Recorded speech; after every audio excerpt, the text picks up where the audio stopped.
La montaña apareció un martes de noviembre sin aviso, sin temblores ni señales en el cielo.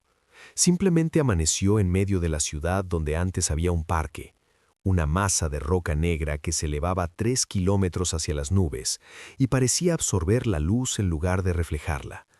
Y lo más perturbador no era su imposibilidad física, sino la compulsión que generaba en ciertas personas. Algunos la miraban y no sentían nada, pero otros, aproximadamente 1 de cada 100, sentían un llamado irresistible, una necesidad visceral de subir que crecía día tras día hasta volverse insoportable. Daniel fue uno de los primeros en sentirlo, esa presión constante en el pecho como si algo en la cima lo estuviera esperando. Y aunque su esposa Laura le rogó que no fuera, aunque los noticieros mostraban reportes de las primeras personas que habían subido y regresado cambiadas, hablando en idiomas que no existían, dibujando ecuaciones que los matemáticos no podían descifrar, mirando a través de las personas como si vieran algo más allá, Daniel no pudo resistir. Porque el llamado no era una elección, sino una orden escrita en alguna parte primitiva de su cerebro que no aceptaba negociaciones. Subió en la madrugada del 5.º día después de que apareciera la montaña, junto con otros 12 que también habían sentido el llamado, y lo primero que notó fue que la roca negra estaba tibia al tacto, pulsando suavemente como si tuviera corazón. Y mientras ascendían, el aire se volvía más denso en lugar de más delgado, cargado de algo que no era exactamente oxígeno, pero que llenaba los pulmones con una sensación casi eléctrica.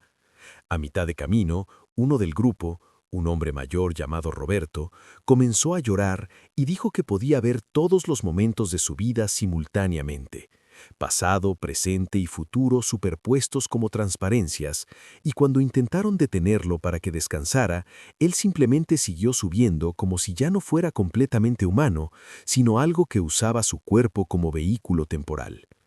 Daniel sintió el cambio comenzar en sus propios pensamientos alrededor del kilómetro 2.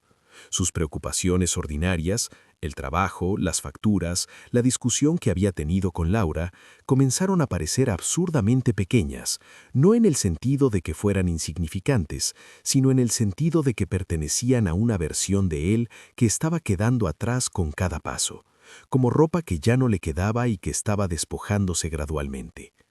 La cima no era lo que esperaba. No había templo, ni artefacto, ni entidad esperándolo, solo una plataforma circular de esa misma roca negra y pulsante, y en el centro, un silencio tan profundo que dolía en los oídos. Y cuando Daniel pisó esa plataforma, sintió algo rompiéndose dentro de su mente. No dolorosamente, sino como cuando rompes la superficie del agua al nadar y de repente puedes respirar de nuevo después de no saber que estabas ahogándote. Vio, aunque ver no era la palabra correcta porque era más como recordar algo que nunca había olvidado pero tampoco había sabido, vio la naturaleza real de la montaña. No era una montaña, sino una pregunta materializada, un examen que el universo mismo estaba aplicando a la humanidad, y la pregunta era simple y terrible. ¿Están listos para ser más de lo que son?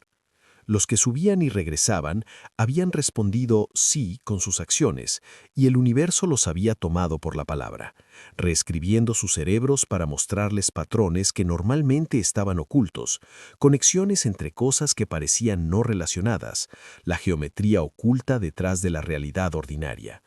Daniel permaneció en la cima durante horas o minutos. El tiempo se había vuelto resbaladizo, elástico, y cuando finalmente comenzó el descenso, era simultáneamente él mismo y algo completamente diferente, como si la montaña hubiera agregado dimensiones extras a su conciencia que antes no existían.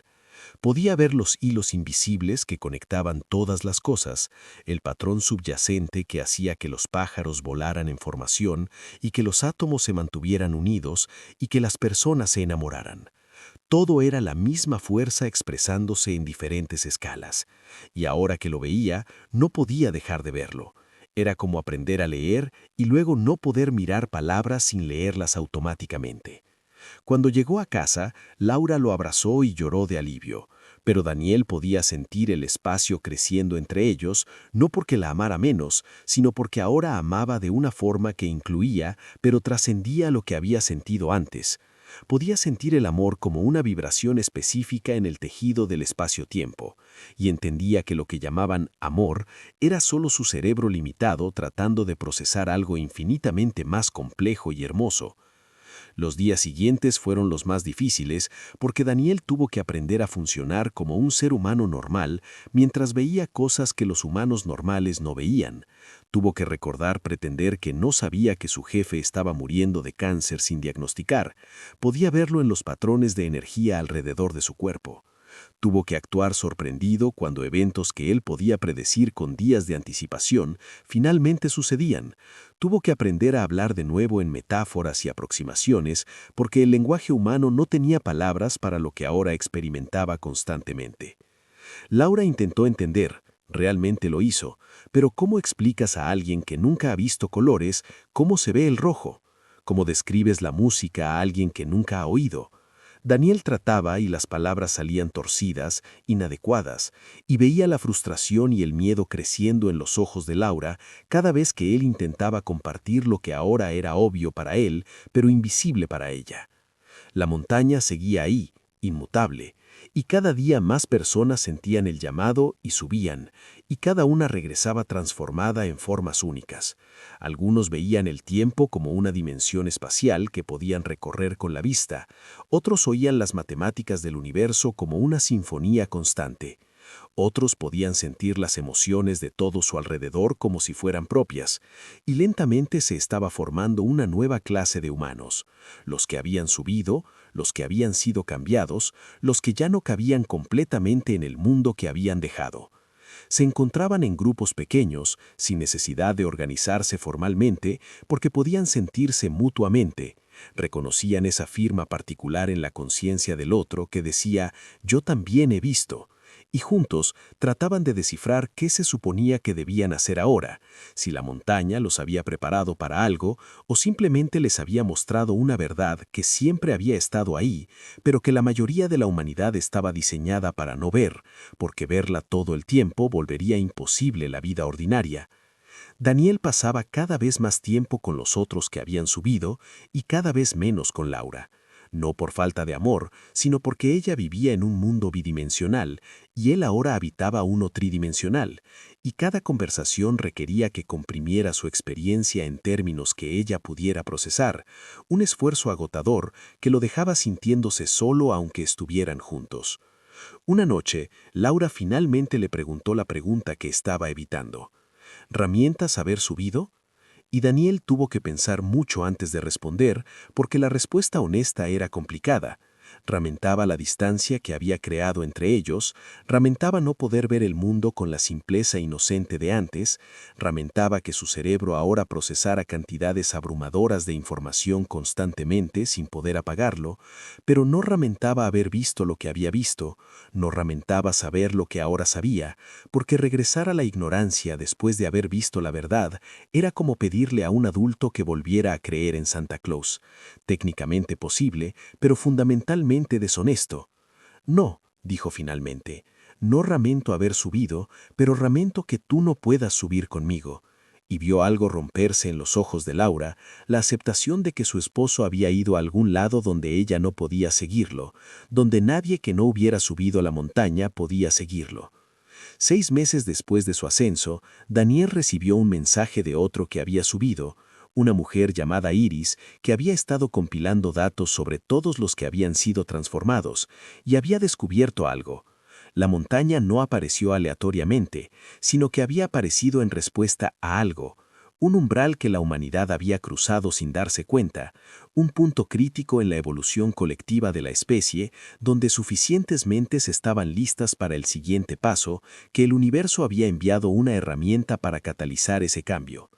Los que subían y regresaban habían respondido sí con sus acciones y el universo los había tomado por la palabra, reescribiendo sus cerebros para mostrarles patrones que normalmente estaban ocultos, conexiones entre cosas que parecían no relacionadas, la geometría oculta detrás de la realidad ordinaria.